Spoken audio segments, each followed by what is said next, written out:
Assalamualaikum warahmatullahi wabarakatuh. Salam sejahtera untuk kita semua. Semoga kita semua selalu dalam lindungannya, diberi kesehatan, nikmat, dan hidayahnya. Di sini kami dari kelompok 8 ingin mempresentasikan terkait pembelajaran dengan media digital. Sebelumnya, perkenankan kami untuk memperkenalkan diri. Dari kelompok 8 ada Rika Maya Soliha, NIM 71014181113. Ada saya sendiri, Putri Noviani, NIM 71014181130. Ada Mesya Chandra, NIM 71014182233. Ada Rati Nuraisyah, NIM 71014182272. Langsung saja, untuk yang pertama itu ada jenis media pembelajaran digital.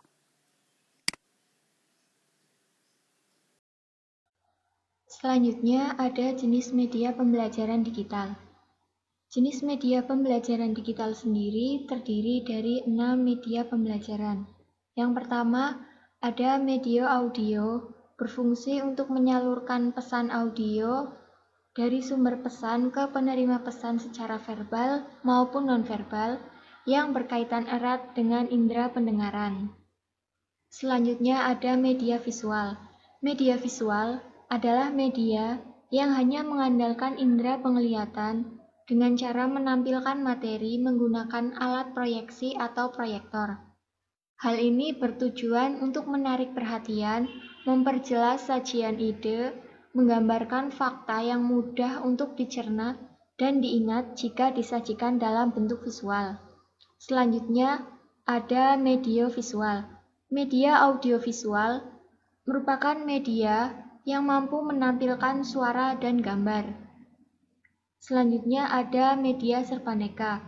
Media serbaneka merupakan suatu media yang disesuaikan dengan potensi di suatu daerah, di sekitar sekolah, atau di lokasi lain, atau di masyarakat yang dapat dimanfaatkan sebagai media pembelajaran. Selanjutnya ada gambar fotografi. Gambar fotografi ini dapat diperoleh dari berbagai sumber yang digunakan oleh guru secara efektif dalam kegiatan belajar mengajar yang bertujuan untuk memikat perhatian anak. Kemudian yang terakhir ada peta dan globe. Untuk peta dan globe berfungsi untuk menyajikan data-data lokasi. Selanjutnya ada manfaat media belajar digital dalam pembelajaran.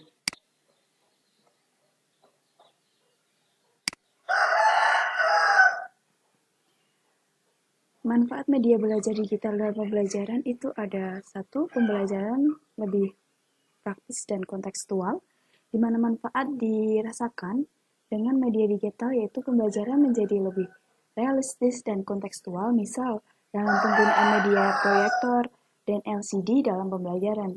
Dengan penggunaan video sebagai media pembelajaran, siswa bisa lebih memahami konsep yang dijelaskan karena siswa bisa menyaksikan secara langsung melalui tayangan video. Kemudian, penggunaan media sangat efisien dan praktis.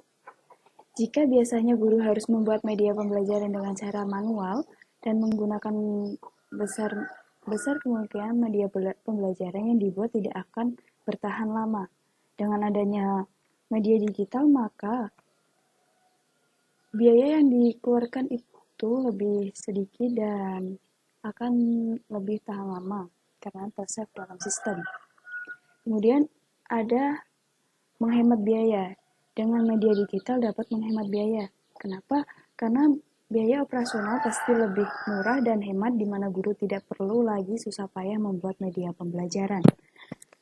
Lanjut, yang keempat itu sebagai sumber belajar. Jika dahulu sumber belajar adalah buku, majalah, dan melalui kegiatan pembelajaran langsung di alam maupun di kelas, saat ini dengan keberadaan media elektronik, media digital, telah merubah gaya belajar yang dulunya bersifat konvensional menuju ke arah lebih efektif dan praktis. Lanjut ke sebagai manfaatnya, yaitu ada sebagai media pembelajaran. Pembelajaran menjadi lebih bervariasi. Tentunya dengan adanya media pembelajaran elektronik, materi pembelajaran yang dulunya hanya dijelaskan dengan metode ceramah yang membosankan bisa disaksikan langsung dengan keberadaan internet melalui tayangan video misal dari YouTube. Sehingga pembelajaran menjadi lebih konkret, sehingga pengalaman belajar siswa lebih berkesan. Yang keenam ada membuat lebih peka dengan kemajuan teknologi. Manfaat media digital bagi dunia pendidikan ialah melalui media pembelajaran elektronik, siswa akan menjadi lebih peka terhadap teknologi sehingga mereka tidak gaptek atau gagap teknologi. Lanjut ke manfaat berikutnya, itu bisa terciptanya kelas online. Dengan adanya internet, siswa tidak harus hadir dalam kelas untuk mengikuti pembelajaran, melainkan bisa melalui internet atau jaringan, yaitu bentuk kelas online. Hal ini sangat bermanfaat sekali, apalagi di tengah pandemi seperti sekarang ini tentunya. Kemudian ada manfaat untuk memudahkan pelaksanaan UN. Ini termasuk ya. Untuk UN berbasis komputer, selain hemat biaya juga bisa meminimalisir kecurangan dalam ujian. Yang terakhir, yaitu pembelajaran menjadi lebih menyenangkan. Dengan pemutaran video-video bernuansa pendidikan, pembelajaran serius juga bisa diselingi untuk menonton film, pastinya untuk film-film yang memiliki banyak pesan positif bagi siswanya. Terima kasih.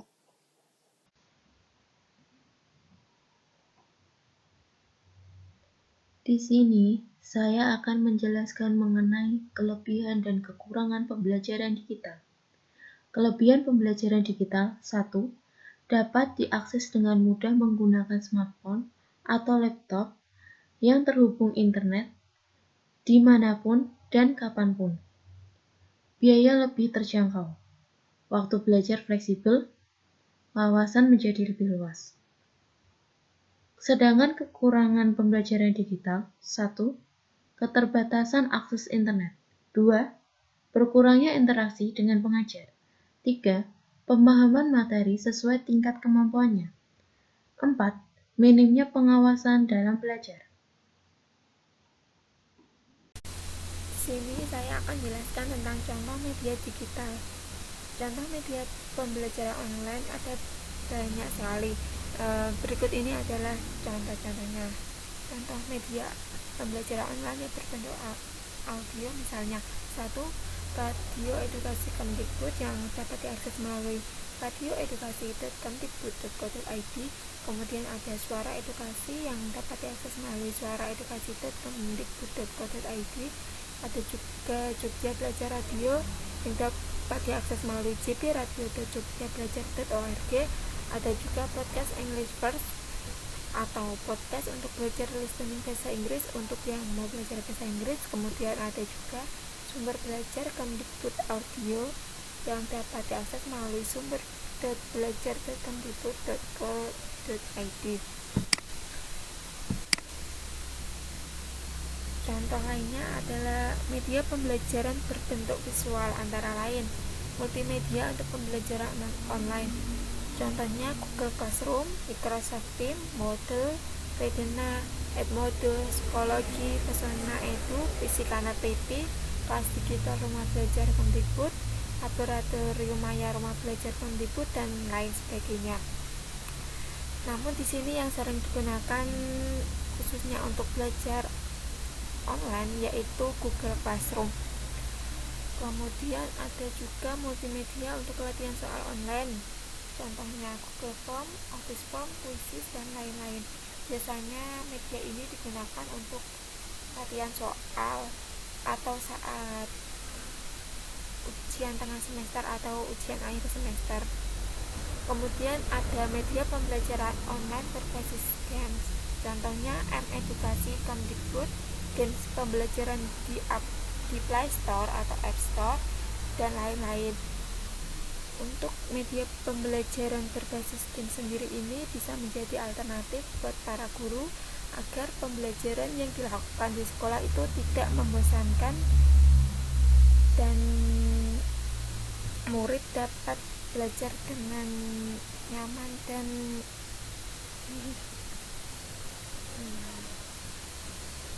lain dari biasanya.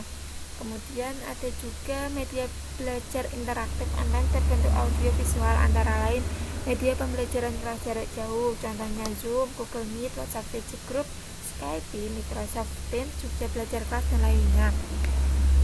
Media pembelajaran jarak jauh ini yang dimanfaatkan sekarang saat keadaan wabah pandemi COVID-19, sehingga mereka menggunakan Zoom atau Google Meet, bisa juga WhatsApp Video Group. Kemudian yang terakhir, multimedia pembelajaran berbasis video audio visual, contohnya Rumah Belajar Kemdikbud, bisa juga YouTube, Vimeo, Jogja Belajar Budaya, Ruang Guru, Kue Perkelasin, ada juga Zenius Education, Sekolahmu, Kelas Pintar, dan masih banyak lagi lainnya. Sekian dari saya, terima kasih.